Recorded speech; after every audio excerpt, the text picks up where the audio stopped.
আসসালামু আলাইকুম রহমতুল্লাহ। আমি Ahmed Rubel sir, Ahmed Rubel sir academy থেকে স্বাগতম। আজকের ভিডিও টিউটোরিয়ালে আমি তোমাদেরকে শেখাবো মাস্টের ব্যবহার। আমরা বাংলা বাক্যে প্রায় বলে থাকি অবশ্যই অর্থে অনেকগুলো বাক্য বলে থাকি, আমার অবশ্যই যাওয়া উচিত, আমার অবশ্যই পড়া উচিত। তো এই বাংলা বাক্যগুলোকে কিভাবে ইংলিশে ট্রান্সলেট করব, অর্থাৎ ইংলিশে আমরা বলতে পারি, সেই জন্য আজকে যে বিষয়টি শিখবো সেটা হচ্ছে মাস্টের ব্যবহার। তো শিক্ষার্থী বন্ধুরা, আজকে দেখি যে মাস্ট একটা মোডাল ভার্ব। আমরা জানি মাস্টের পর সবসময় ভার্ব ফর্ম অন হয়, অর্থাৎ ভার্বের প্রেজেন্ট ফর্ম হয়। Must plus verb form one, এই স্ট্রাকচারটা তোমরা মনে রাখবা, must plus verb form one. এরপর আমরা এখন কয়েকটা বাক্য দেখবো এখানে, যে কিভাবে আমরা বাক্য তৈরি করতে পারি। যদি বলি আমার অবশ্যই যাওয়া, আমি অবশ্যই যাব, আমি অবশ্যই যাব, আই মাস্ট, আমি অবশ্যই, গো যাব, আমি অবশ্যই যাব, আই মাস্ট গো। তুমি অবশ্যই যাবে, ইউ মাস্ট গো।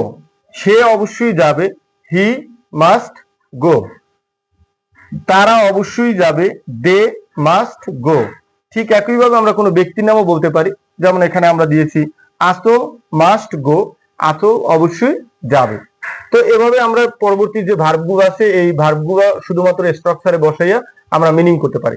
এখন যদি বলি যে আমি অবশ্যই পড়বো, তোমরা নিজেরাই করতে পারবা যে আমি অবশ্যই পড়বো, আই মাস্ট, আমি অবশ্যই রিড, পড়বো, পড়া বা পড়বো। মনে রাখবা মাস্টের অর্থ এখানে ব উচ্চারণ আসবে, পড়া থেকে পড়বো, খাওয়া থেকে খাবো, শেখা থেকে শিখবো। মানে আমাদের বাংলা যে মিনিংটা আছে তার সাথে ব যোগ করে করব, তাহলে আমরা এটার মিনিংটা আরো আমাদের কাছে অনেক কি ইউজফুল হবে। দেখো, তোমার শেখা, তুমি অবশ্যই শিখবে, ইউ মাস্ট লার্ন, তুমি অবশ্যই শিখবে। তারপর হচ্ছে সে অবশ্যই শিখবে, হি মাস্ট লার্ন, সে অবশ্যই শিখবে। এখন যদি বলি সে আমি আমি অবশ্যই লিখবো, আই মাস্ট রাইট, আমি অবশ্যই লিখবো। যদি বলি থাকে এরকম আমরা বলে থাকি না যে আমি অবশ্যই চিঠিটি লিখবো, তাহলে I must write the letter, চিঠিটি লিখবো। আমি একটি চিঠি লিখবো, I must write a letter, আমি একটি চিঠি অবশ্যই লিখবো।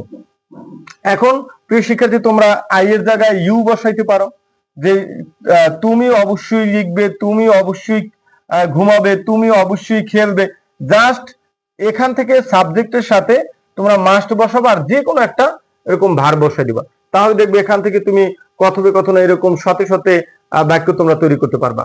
আরেকটা কথা, যারা রাইটিং এ ইংলিশে দুর্বল, তোমরা রাইটিং এর জন্য এই মাস্টকে ব্যবহার করতে পারো, যে বিভিন্ন রাইটিং এর ক্ষেত্রে অবশ্যই অর্থে আমরা এই স্ট্রাকচারে রাইটিং সাইড কভার দিতে পারবো। তো প্রিয় শিক্ষার্থী, আজকের ভিডিওটা এই পর্যন্ত। নেক্সট এপিসোডে নতুন কিছু নিয়ে আসবো। সেই পর্যন্ত সবাই ভালো থাকো, সুস্থ থাকো, আল্লাহ হাফেজ।